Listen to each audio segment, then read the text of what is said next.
Okay, so what's going to happen in this video? It's about calculations. I can tell you're excited. However, what I'm not going to do is specifically talk you how to do loads of different chemical calculations. So actually what I'm looking at is what I call my top 5 tips for just keeping your cool and being able to deal with lots of different types of calculations. So if you want videos on how to do separate calculations, there are some on my YouTube channel, but there are lots elsewhere that I can link you to, or you can just be looking through your textbook and your previous examples. So this is more tips for avoiding mistakes, common errors, and where it is that what's holding you back in your calculations. So this is something that's definitely holding people back if you are still using a formula triangle. So you've got to ditch the formula triangle. I've used them before, so this is the sort of thing I'm talking about: mass, moles, MR. It's okay to write them in terms of writing an equation that relates to it, and I'll talk about writing stuff down. I use formula triangles when I'm teaching for year 9 because year 9 have quite undeveloped brains and they can't necessarily handle abstract situations, and they don't have very many different calculations to do in year 9. And if someone's not going to carry on, that's okay. But stop. You're about to do your second year of A-level. If you're just about to do your first year, now is a perfect time to ditch the formula triangle. Have a look at these equations. None of these equations can be solved with a simple 3-corner triangle approach. All of these have more than 3 variables. Top equation is one you've already had to deal with, so you already know how to rearrange formulae. So stop drawing back to moles and mass just because you learnt them as a triangle.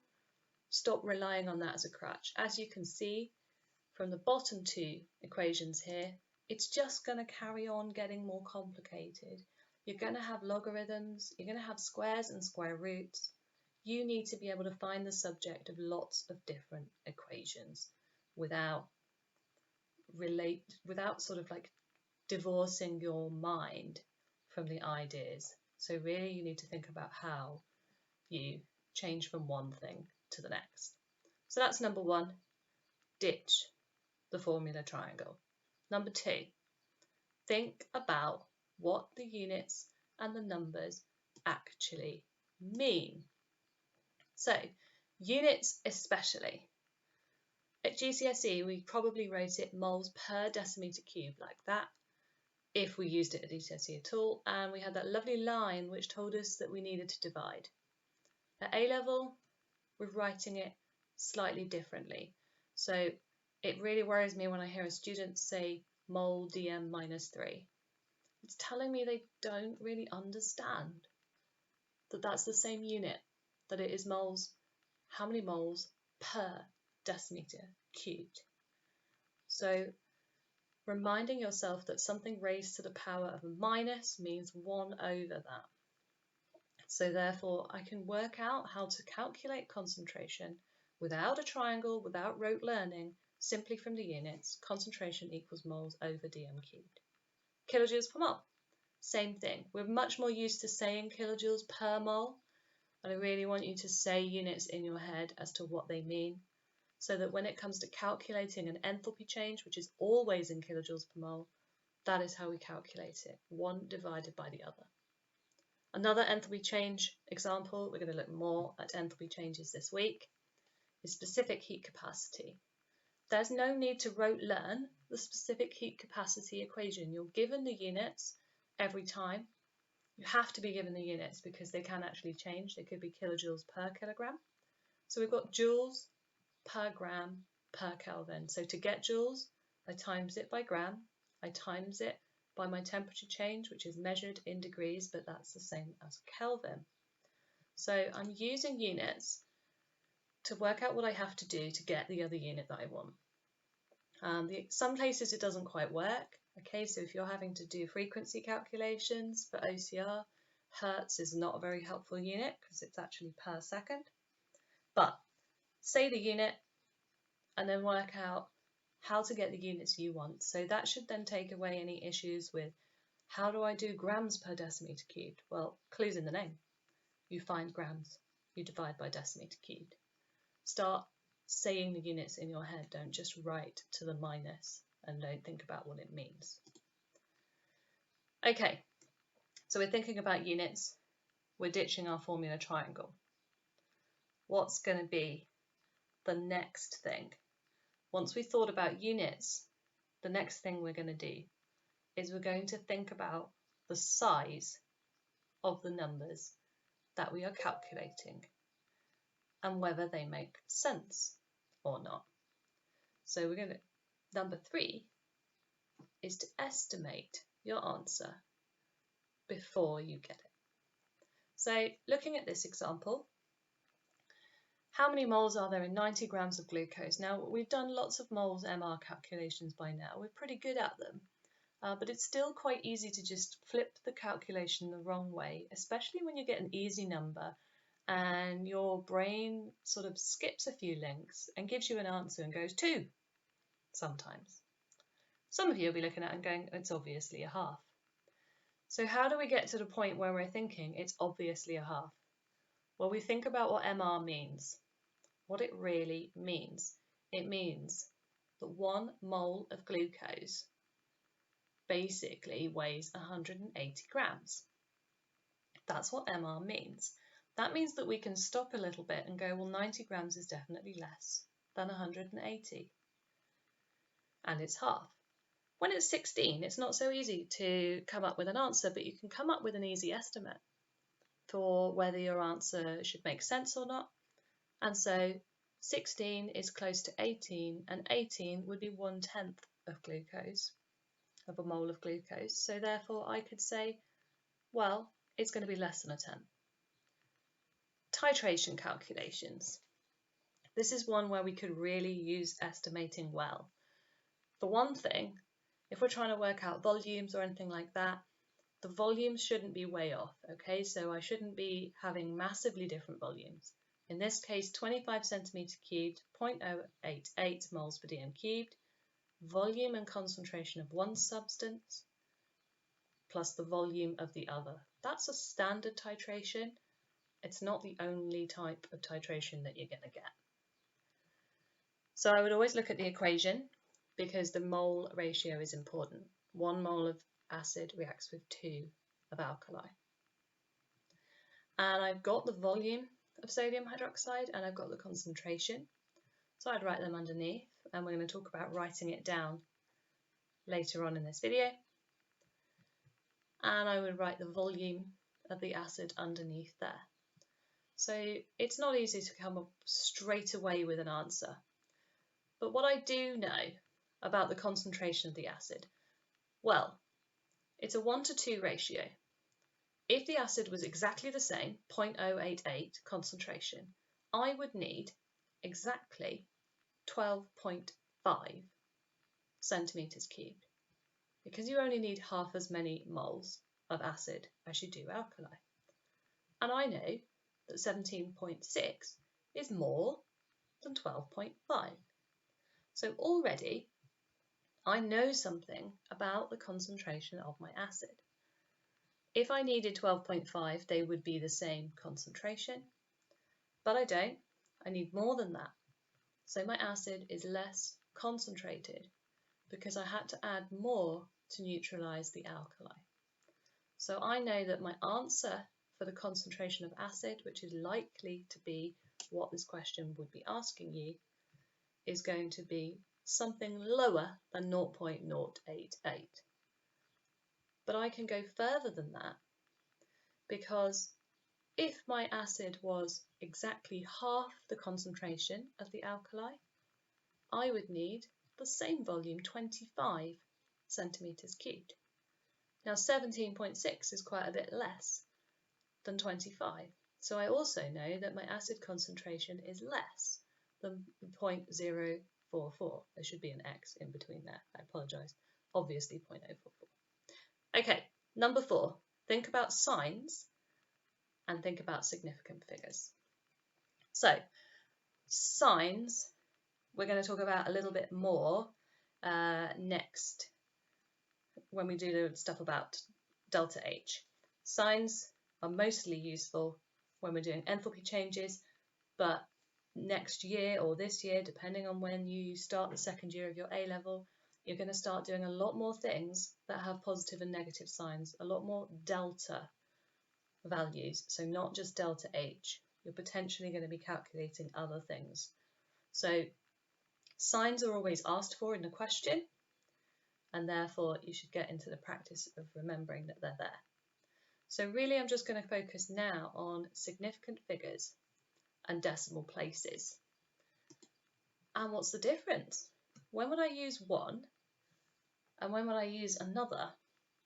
That is something that students really find difficult sometimes. They don't understand why sometimes a question is asking them to do something to a particular number of decimal places, and sometimes to a particular number of significant figures, and sometimes an appropriate number of significant figures. So we're going to look at all of those examples because they are so easy to lose marks. So when do we use decimal places? When we are making a measurement from a fixed piece of apparatus that has a fixed level of precision and error in the reading. So a burette is a prime example of when we would always quote our answer to a fixed number of decimal places. If I was reading off that burette, I would read it as 20.95. That's telling me the reading is between 20.90, which I could read, the line could be on there, or 21.00, because the value is just between those two lines. So it's telling me the sensitivity of the equipment. 0.05 is as accurate as I can be because I can read halfway between the 0.1 milliliter divisions in there. Similar situation with the other two pieces of apparatus. So the thermometer in this case can only read to half a degree. So when I write 21.0 as my reading, I know that it's somewhere between 21.5 and 20.5. So I haven't got such a degree of error. It's plus or minus 0.5 degrees. So it's the same decimal place every time, no matter how much I read of it. And then a balance, of course, can be 2 decimal place, 3 decimal place, maybe even 4 decimal places and beyond if it's very, very accurate. And it means that any reading I make on that balance will have the same number of decimal places regardless of what mass I put on the balance. So my significant figures can increase if I increase the size of my reading. That's often a practical question about how we can improve experiments' accuracy. If we take a bigger reading and the number of decimal places stays the same, we can increase sig figs. So what about an appropriate number of significant figures? What should I be using? And lots of people just go, well, it's 3. Just do 3 if you're not sure. How do we know what's really appropriate if it asks for an appropriate number? It is often 3, but let's look at why it is often 3 using this example. So it's an ideal gas question. You're going to have one or two of those in your calculations. You're given the volume to 3 significant figures. So those point zeros have been put there purposefully to tell you the accuracy of that volume reading, 1.00. You're given moles also to 3 significant figures, 0.873. Temperature is a little harder because there's 2 zeros at the end. So I really don't know. It could be anything between 2 and 4 significant figures. And the gas constant is being given to 3 significant figures as well. So I would take all that information and I would say that basically 3 significant figures is appropriate. I'm going to assume that my temperature is to 3 significant figures. Usually it's something like 298, which tells you it definitely is. But what you should go for is the minimum significant questions in the data that you're using to calculate whatever it is that you're asked to calculate. So if there was anything to 2 significant figures, you would need to just actually limit your answer and only do it to 2. If you had something that was to 5, but everything else was to 3, you stick with 3 because that's the minimum number. Another thing to do when you start getting longer calculations, which involve significant figures, signs, units, other important ways that we could lose marks in the question, is to go to the bottom of the area where you've been asked to do the calculation. So go to the kind of answer line, the bit before the next question. You're going to fill the space with calculation. At the bottom, you're going to write a reminder to yourself, wherever that little line is that you're going to put your final answer, for whatever it is that you need to remind yourself about. Signs, units, or sig figs. Write it down at the bottom, and then when the time you've got to the end of the calculation, you've got a reminder there, because you'll easily forget when you really get into a long, say 10-mark calculation. It's so easy to get to the end and forget those. That's a unit each. Okay, number 5, just write it down. Just write things down as you're doing them. I'm so surprised by the number of students who don't do this, who skip things. So the obvious reasons: you get marks often for writing a formula you have to remember. You get marks even if you don't get it for remembering it. You almost certainly get marks for rearranging, especially as you start to do more on equilibrium this year. And of course, you're going to get marks for your working, but only if you show you're working. So you'll get transfer errors. So you won't get a transfer error if you don't write down what it is you're doing to get that number. If you just write numbers with no working, the examiner cannot see where you're making the mistakes. But the real main reason for writing it down is to make space in your head and reduce what is called cognitive load. So your working memory can only hold a certain number of pieces of information at any one time. And in order to deal with all the pieces of information, the easiest way is we need to reduce what your brain has to hold on to. So instead of trying to say things or trying to work things through without writing them down, get them written down so your brain can really easily see it, process it, and then get on with the separate steps of the calculation. So whenever you get something very long, writing down very explicitly what you are doing while you are doing it. In something like this, where there is a lot of information, so writing it down doesn't necessarily mean writing, it could also mean highlighting key information. So I've got information about a reaction that's taking place. There's a lot of information. I've got information about practical things that are happening, heating, I've got volumes, I've got concentrations. I've got more information about what remains in the solution and more volumes and concentrations of separate substances. So this is one of those situations where we could look at that and become quite easily overwhelmed by trying to work out what's going on. So highlighting any pieces of data that we have in the question so that we use them all. Almost certainly you will have to use every number that's been given to you. So I'm going to highlight 100, 0.50. I'm going to highlight 27.3 and 0.6. I'm going to highlight the substances they correspond to, and I'm going to highlight the equation so I know what's going on there. Other things I would do is write the information about the substance next to the substance in the equation. That might mean I have to write the equation out again. That's no bad thing. What I don't have to do is write the right-hand side. I only need to worry about the reactants. But I would certainly write down the 2 pieces of information I have about sodium hydroxide. I don't have any information about NH4,2SO4 at the moment. So by doing that, that's going to help you visualize what's going on. It also means that you don't use the same number twice. I would also write down any equations that I know. So a nice easy one being HCl and sodium hydroxide. And then under that, I can write the information about hydrochloric acid that I have.